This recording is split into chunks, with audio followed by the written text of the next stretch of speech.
Un saludo a todos, mi nombre es Joel Enríquez y en esta oportunidad pues tengo el privilegio de entrevistar a un amigo. Él es el profesor Francisco Lemus.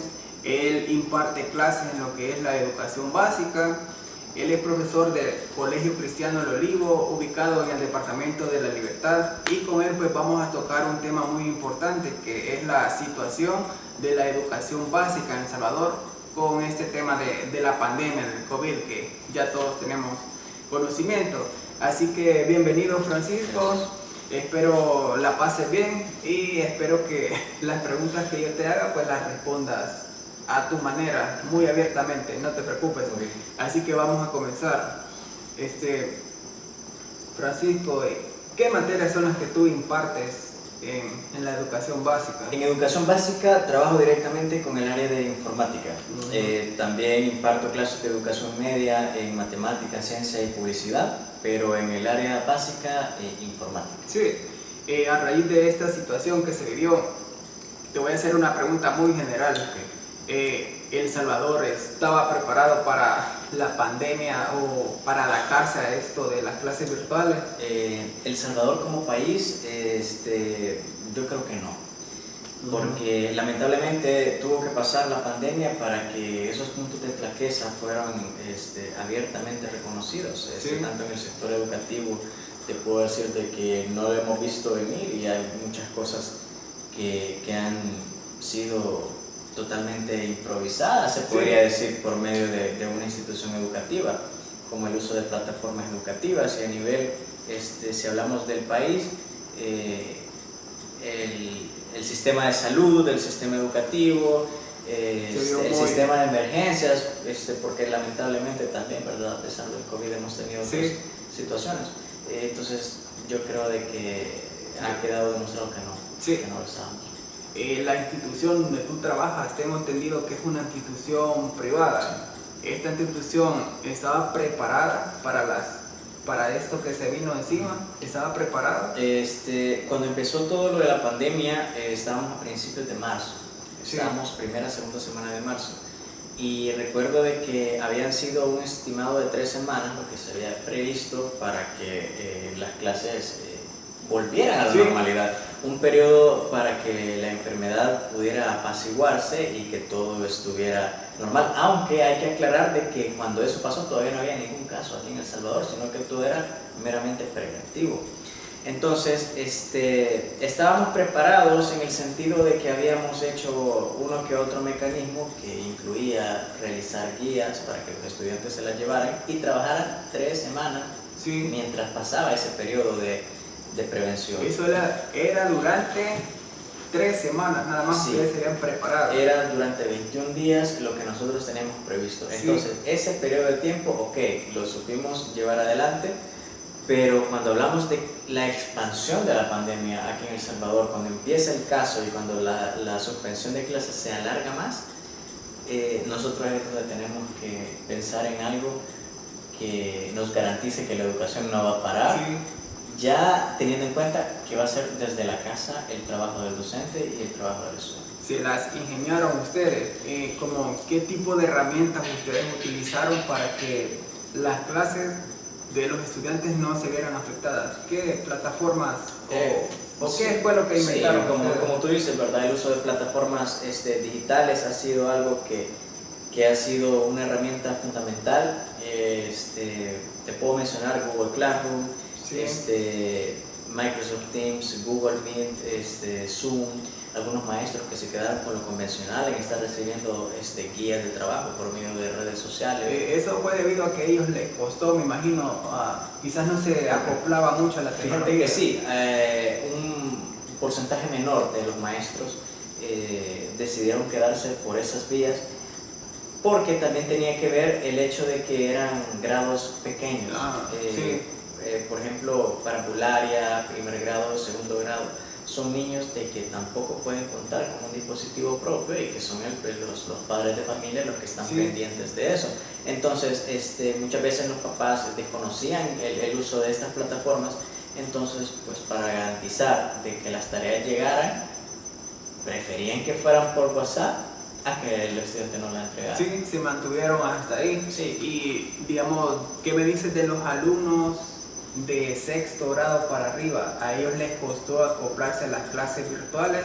¿O como los jóvenes, ya lo conocemos, que ellos se adaptan rápido? Sí. Pero en este caso de las clases, ¿cómo fue esa transición de ellos? Fue un proceso de adaptación que tardó un poco más de lo que nosotros hubiésemos esperado, porque hay que mencionarte que muchos estudiantes a lo mejor no tenían el acceso a un dispositivo idóneo, por decirlo así. Creo que fue la traba más dura Sí, que hubo. sí, el dispositivo o la conexión a internet. Sí. Es decir, yo puedo tener un móvil, un dispositivo móvil, pero que se me va a saturar con tanta aplicación o con tanto documento que tengo que mandar. Entonces eso, quieras o no, es algo que nos afecta a todos, incluso a los docentes, que yo me incluyo, ¿verdad? Yo siento que no cuento con un dispositivo de alta gama o de última tecnología, pero que me es funcional.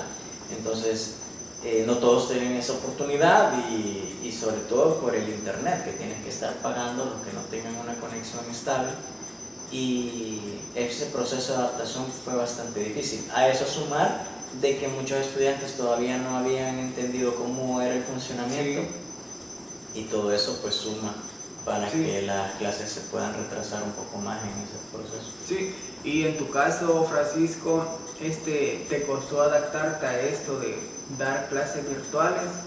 ¿O cómo lo viviste? Fíjate de que en realidad en la plataforma de Google Classroom nosotros con los estudiantes ya un poco mayores la habíamos utilizado desde hace algunos meses antes de la pandemia. Ya estaban algo familiarizados. A finales del año pasado nosotros ya usábamos Google Classroom como una herramienta. Sí. Pero no era algo que usáramos día a día, sino de que era algo auxiliar para poder complementar la educación presencial. Entonces, en ese sentido, digamos de que no fue tan difícil. Sí. Lo difícil y el verdadero desafío fue educar a los docentes que todavía no estaban familiarizados, al padre de familia que estaba pendiente del trabajo de sus hijos y al mismo estudiante. Entonces podríamos definir que fue un triple trabajo el proceso de adaptación. Entonces, a lo mejor a mí no me costó transportarme a un nuevo método. Sí. El mismo hecho de cambiarme, eso a lo mejor tal vez no fue tan difícil. Lo que sí considero que fue un desafío fue hacer que las otras personas pudieran estar en ese mismo contexto, porque de nada me servía a mí dar una clase con tantas personas, pero con un pequeño porcentaje que no entendía. Sí, tienes razón. Porque yo puedo impartir un tema, pero no puedo aislar a 3 personas que no tienen acceso a internet. Entonces, eso implicaba más trabajo. Tal vez no sea más difícil, pero sí más cansado. Sí, en el caso de la educación básica, siento yo que fue un reto muy difícil de superar, sí. Porque por lo menos se tiene entendido que algunas universidades sí ya tenían plataformas virtuales, sí. Inclusive los pagos, las matrículas se hacen de forma virtual, pero sí. En la educación básica ahí hay muchas deficiencias. Sí. Te quiero hacer una pregunta importante. ¿Hubo algún apoyo del gobierno hacia su institución? Tengo entendido que es una institución privada, pero sí. ¿Recibieron algún apoyo ustedes durante este transcurso de pandemia? No, antes o durante la pandemia no recibimos ayuda del gobierno por el mismo hecho, ¿verdad?, de ser un colegio privado.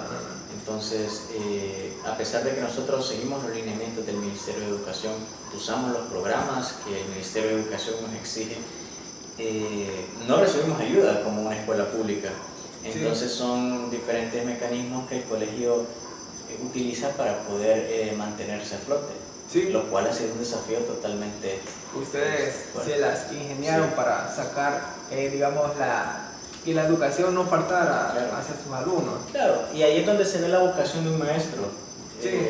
Porque tristemente hay que mencionar casos de escuelas públicas o privadas de que podrían solucionar las cosas diciéndole al estudiante: vean el canal 10 o las redes sociales del Ministerio de Educación donde se imparten las clases complementarias, hagan un resumen de eso y ahí está la clase. Sí. Mucha gente no se complicaba y hacía eso, lo cual no se utilizaba de la manera correcta, porque el canal 10 y la manera en la que se impartía la franja educativa del Ministerio de Educación era para complementar la educación que el maestro tenía que hacer. Sí, con respecto a eso, esa era una de las cosas que yo quería preguntarte, si considerabas que las clases que el gobierno de El Salvador implementó, Sí. lo hizo porque sí quería ayudar o quizás porque quería dar más popularidad. ¿Qué opinas tú de eso? No, yo creo que ellos lo hicieron con la mejor de las intenciones. Sí. Yo siento de que ellos lo hicieron de buena fe, a pesar de que la falta del acceso a internet o un dispositivo, como mencionaba, era algo que podía interferir en la educación de cualquier joven. Entonces yo creo que era mucho más probable que tuviésemos un televisor, teléfono que nos permitiera tener todo en orden.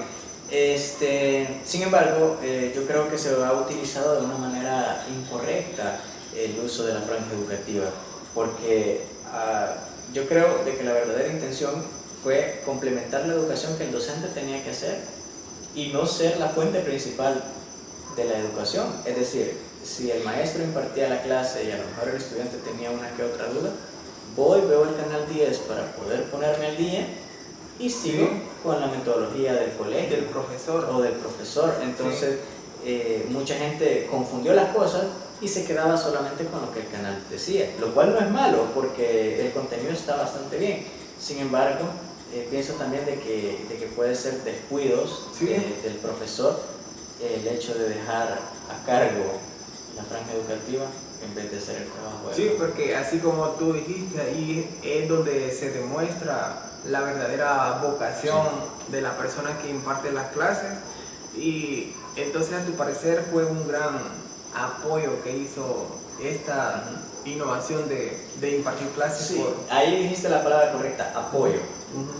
Un método complementario. Sí. Que pues. vino como a acolchonar, se puede decir, a las clases que ya recibían los alumnos. Sí, muy interesante.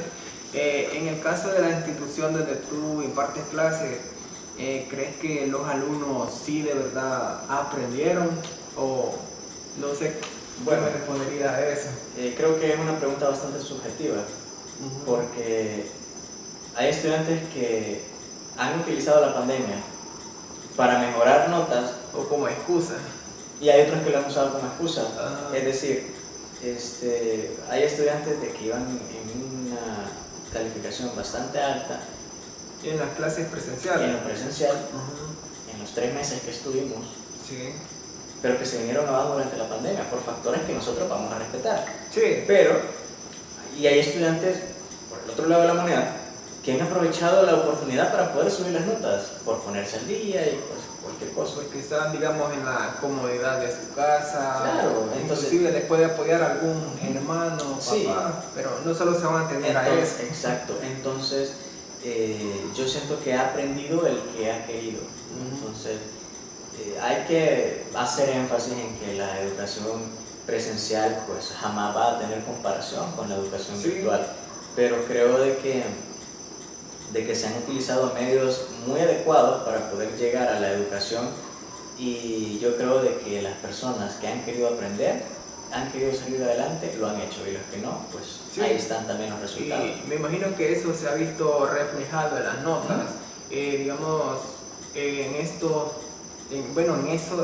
meses donde estuvo como lo más crítico, que no se podía ni salir a la tienda de la esquina, las notas de tus estudiantes se mantuvieron, bajaron o subieron. Un poco de ambos. Han habido bastantes variaciones. Como te decía, estudiantes con excelencia académica que se han venido abajo y estudiantes que a lo mejor mostraban un poco de inestabilidad en las notas, han subido. Entonces yo siento de que muchos estudiantes que estaban bastante bien en lo presencial han tenido problemas psicológicos, problemas familiares, problemas económicos que quieras o no repercuten en la educación, y eso hace de que el rendimiento también se vea afectado. Esto de las clases virtuales de cualquiera de las plataformas que se usen ha venido como a dar la vuelta aquí en El Salvador. Para ti, ¿prefieres que sigan las clases virtuales o un poco de ambos, mixto, o que ya cuando esto se tranquilice, volver nuevamente a las clases presenciales? Bueno, Al final es una decisión que le corresponde al Ministerio de Educación, pero si yo te doy mi punto de vista, que lo que yo quisiera, y creo que todo el mundo quisiera, es de que las clases regresen a la normalidad. Sí. Sin embargo, no vamos a solo pensar que así va a ser, porque no depende de nosotros. Sí. Pero creo que se van a implementar los mecanismos adecuados. Puede ser la modalidad híbrida, de que sí, las clases virtuales y las clases presenciales, una mezcla de ambos, yo creo que podría funcionar también, o que algún día llegue un grado, otro día otra sección. Eso. En Siempre. Tu caso, Francisco, perdón, ¿extrañas estar en un salón de clases con tus alumnos compartiendo ahí? Sí. Se extraña bastante. Definitivamente se extraña mucho. ¿Cómo viviste ese cambio cuando supiste que ya no ibas a ver a tus alumnos y que ahora solo lo ibas a tratar a través de una pantalla de celular? ¿Cómo se vivió eso? ¿Fue bastante duro? ¿O sí, cómo lo viviste? Fue bastante duro porque, quieras o no, tú creas un vínculo con tus alumnos, en los cuales te acostumbras a verlos, a tratar con ellos. Y no es lo mismo, atrás del monitor pues sabes de que no es la misma interacción, y también el nivel educativo, ¿verdad? Sabes sí, de que va a disminuir si lo haces de manera virtual, los estudiantes a lo mejor no te van a entender de la misma manera y todo eso te pasa por la mente. Entonces, más allá de extrañar a los alumnos, es como que extrañas ese ambiente, el ambiente más que todo, de que se crea al estar frente a un pizarrón y los alumnos. Con respecto a eso, se tuvieron que crear nuevos hábitos. Ya no es que tenías que levantarte, viajar hasta la institución, sino que ahora todo desde la comodidad de la casa. Aunque también hay que hacer énfasis en que la disciplina tomaba un papel bastante importante, porque si nos ponemos en el lugar del estudiante, te levantas tarde y no ves la clase en la hora correcta, todo se te va a acumular después y eso genera un mal hábito, y al final de cuentas el afectado vas a ser tú. Y como docente igual, ¿verdad? Si no respeto mi horario laboral, me pongo a trabajar cuando yo quiera, me pongo en mi casa a dormir, también van a haber resultados negativos. En mi trabajo me van a llamar la atención y el estudiante no va a aprender. Sí, más que todo era cuestión de disciplinarse uno mismo y crear nuevos hábitos.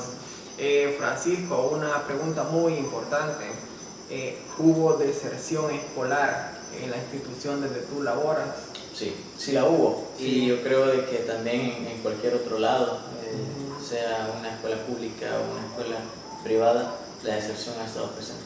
Sí, ¿crees que esto se dio por el cambio que no le gustó, o quizás lo económico, en el acceso a internet, el acceso a un buen dispositivo? ¿Crees que estos son como los mayores? Sí.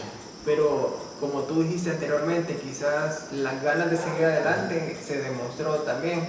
Entonces, con respecto a la deserción escolar, en tu caso, que tú viviste con tu alumno, ¿cuál de estos fue como el mayor que ocasionó eso? Yo creo que la deserción la podemos atribuir a bastantes factores, y es bien triste mencionarlo, pero yo creo que uno de los importantes, más allá del factor económico, que también ha sido algo que ha afectado mucho a las familias, ha sido la desmotivación.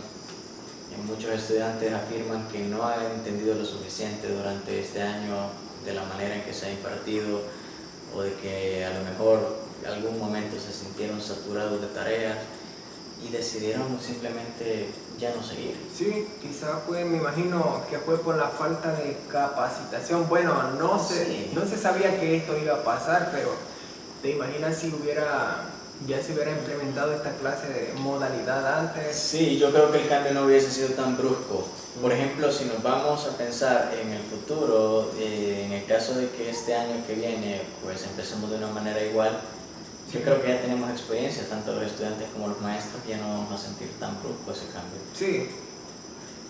Para el próximo año que viene, ya terminó, tengo entendido, en tu institución. Sí, ya solo viene la clausura, me imagino. Ya entrega de resultados, las clases finalizaron hace unas semanas, ya estamos en la fase B. Aún no se ha habido, bueno, los casos siguen, esto del virus sigue, entonces, ¿qué expectativas esperas tú para el próximo año lectivo? Si esto se va a mantener, o qué estrategias han ideado ustedes para brindar las clases a sus alumnos. A nivel de cualquier centro educativo, porque sea lo que sea que se venga, pues ya lo vamos a saber afrontar de una manera un poco más efectiva.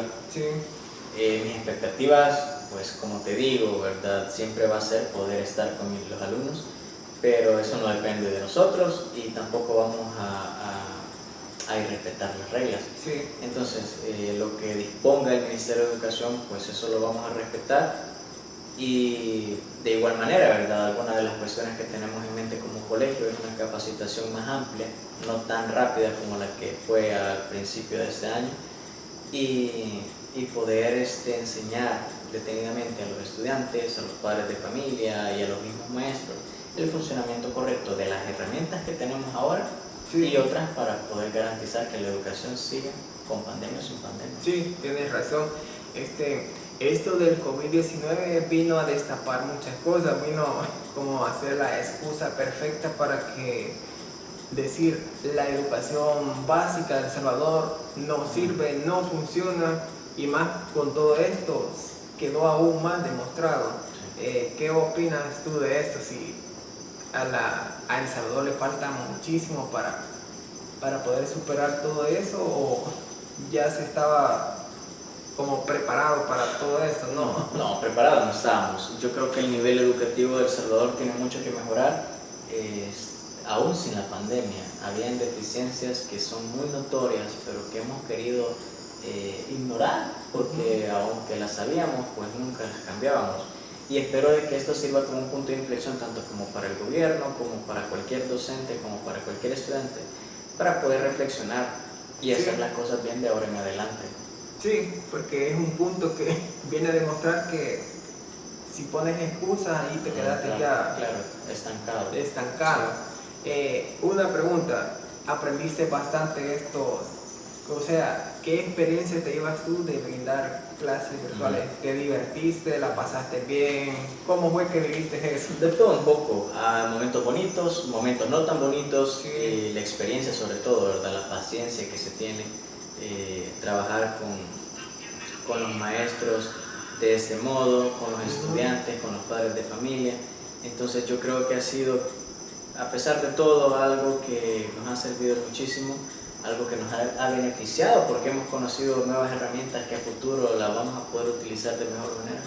Entonces yo creo que la experiencia es con lo que me quedo. Sí.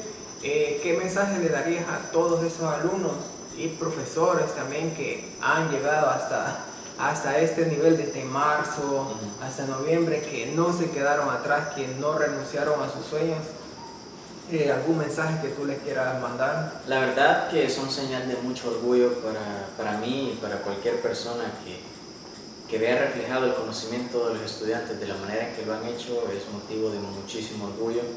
La verdad es que el no rendirse hoy en día es una de las fortalezas que más se puede admirar en alguien debido a lo difícil que son los tiempos. Entonces, yo me pongo en el papel del estudiante y la verdad es que no es nada fácil, y la verdad felicitarles en nombre de mi institución educativa y en nombre de todo el país, porque la verdad que es muy reconfortante que las nuevas generaciones tengan esa mentalidad de superación que muchas veces no se ha visto reflejada. Sí, y es algo que debemos de irnos adaptando, porque acuérdate que estamos ya en la era digital, era de la información. Entonces esto de la pandemia pues no es excusa que vamos a utilizar las clases virtuales solo para este momento, sino que se nos viene un monstruo de...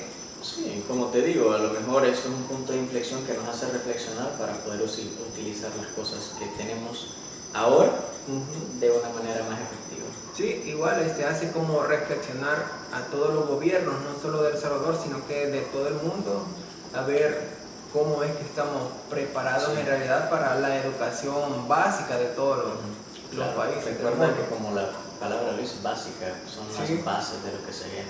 Sí, porque imagínate, estos jóvenes están, digamos, en el primer escalón y vivieron esto de una manera muy repentina, que tuvieron que cambiarse en 3 semanas a esto. Entonces es muy digno de reconocer. Bueno, entonces Francisco, mucho gusto.